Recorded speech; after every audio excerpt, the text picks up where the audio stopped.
Selamat malam para pendengar setia di seluruh Indonesia di Dongeng Aki Rukman.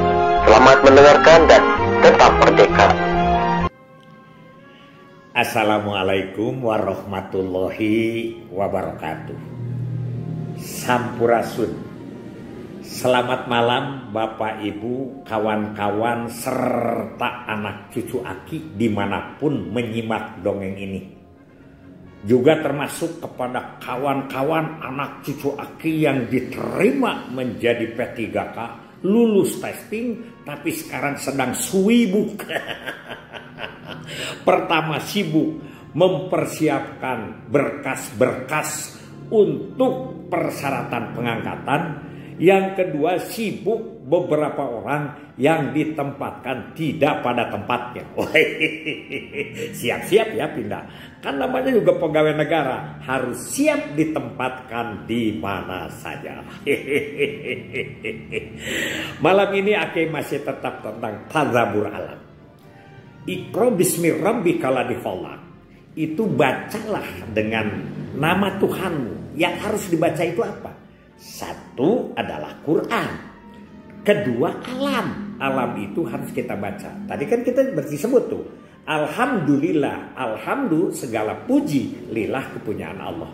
Jadi segala yang punya Allah itu harus dipuji. Termasuk kejadian-kejadian. Salah satu kejadian yang harus kita lanjutkan hari ini. Obrolannya adalah tsunami.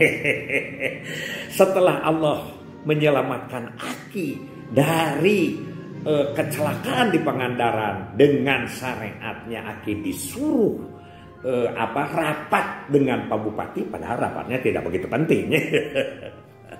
Kemudian banyak lagi hikmah-hikmah yang terjadi. Yang gembira Aki jadi gembira juga ya, jadi ketawa-ketawa apa? Yaitu Ibu Leni CS lah gitu, katakanlah begitu ya, tidak usah disebut namanya. CS beberapa orang yang sedang minum air kelapa muda di pinggir pantai karena tidak ada materi pelajaran, akhirnya terseret ombak. Mereka itu pakai baju santai, celananya celana pendekan itu loh, kayak turis, tuur tiris begitu. Jadi begitu ke bawah ombak, mereka itu sobek si celananya itu. Setelah sobek celananya, mungkin celana dalamnya sih nggak sobek ya begitu.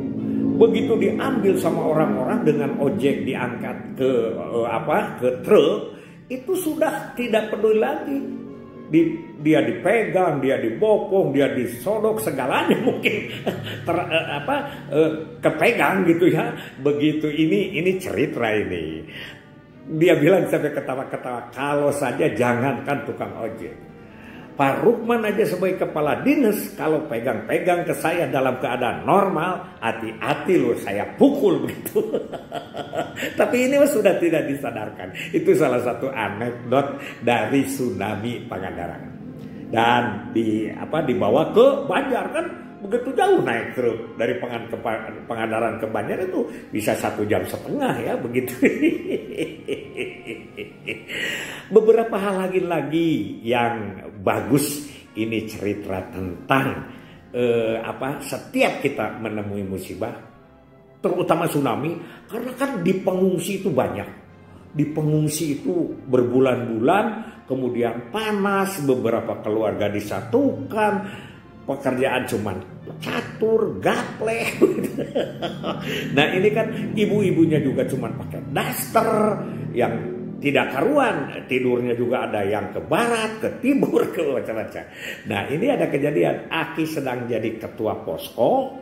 Waktu itu tiba-tiba ada laporan bahwa di daerah Parigi ada orang berantem. Para pengungsi dengan pengungsi. Pengungsi dengan pengungsi. Dia berantem gara-gara berebut Supermi 2 biji. Nah Aki juga, jabatan Aki selain daripada ketua posko tiap hari Selasa, itu kan dijadwal para kepala dinas. Kemudian Aki juga adalah ketua pemulihan mental. Nah jadi Depan itu anggota Aki, ya para psikolog dan lain sebagainya. Nah Aki segera lari ke sana, ke Parigi 16 km kan dari posko Pangandaran itu yang di perempatan itu. Datang ke sana sudah nggak ada apa-apa, dilerai ya. Jadi satu dipindahkan, si pengungsiannya sementara dipindahkan, yaitu satu pindah ke pengungsi tenda sebelah sana, satu ke tenda sebelah sini. Aki tanya satu persatu, kenapa kamu mau berebut mie 2 biji sampai harus berantem? Aki bilang, kamu mau satre, mau sebeca, itu super mie kita banyak di posko, bergudang-gudang kata saya. Itu sumbangan dari saudara-saudara kita dari mana-mana datang ke sini. Telusur-telusur ternyata bukan soal super mie. Dia itu kan sudah stakeng ya. Stakeng artinya dia itu sudah berminggu-minggu, berbulan-bulan ya. Kondisi yang tidak menyenangkan di situ. Ditambah-tambah tingkat libido meningkat. Itu sebetulnya Pak, coba bayangkan istri orang, istri sendiri juga bulukak, bolekak atau ya singsat-singsat kayak gitu ya. Dia dan lain sebagainya lah, pokoknya begitu. Dia itu menginginkan sesuatu yang istilahnya adalah kebutuhan biologis. Akhirnya Aki dengan seorang kepala desa di situ ya minta, bisa nggak balai desa ini ada satu kamar, disebut adalah kamar keharmonisan. Ya, atau kamar kerohiman gitu ya. Itu kata bisa Ki, sehingga diperbuatlah satu kamar 2, kalau tidak salah kita membuat 2 kamar di situ, satu di sebelah sana, satu di sebelah sini. Lupa Aki nama kepala desanya siapa. Kemudian Aki bilang sama orang-orang yang ada di tenda itu, kalau kamu mau ketemu dengan istri, artinya adalah hubungan suami istri, kamu kan ke sana tuh mau ke air itu lewat kamar. Nah ini di sini, awas ya, jangan ketukar istri, kata Aki. Ternyata itu sangat membantu. Pulang dari sana, terima kasih Bapak Rukman, terima kasih Bapak Lurah, begitu. Besok lusanya. Itu satu, jadi ternyata penting hal-hal yang seperti itu. Yang kedua yang laku lagi itu apa? Itu adalah tukang cukur dari Sragen. Dari Sragen, Jawa Tengah, datang ke sana berpindah-pindah. Mula di posko Pangandaran, ramai dikunjungi. Pindah lagi ke posko mana? Posko Parigi, pindah lagi ke posko Krapiak dan lain sebagainya. Dia sangat laku. Jadi hal-hal yang semacam inilah yang penting di dalam musibah, di balik musibah tsunami yang Aki alami.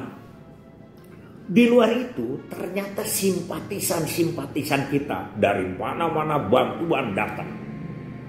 Dari Sumatera, dari Kalimantan, dari mana-mana. Dan setiap hari ada tim penerimanya itu, yaitu ketuanya adalah kepala dinas dan ada beberapa anggota. Nah, jadwal Aki itu tetap tiap hari Selasa.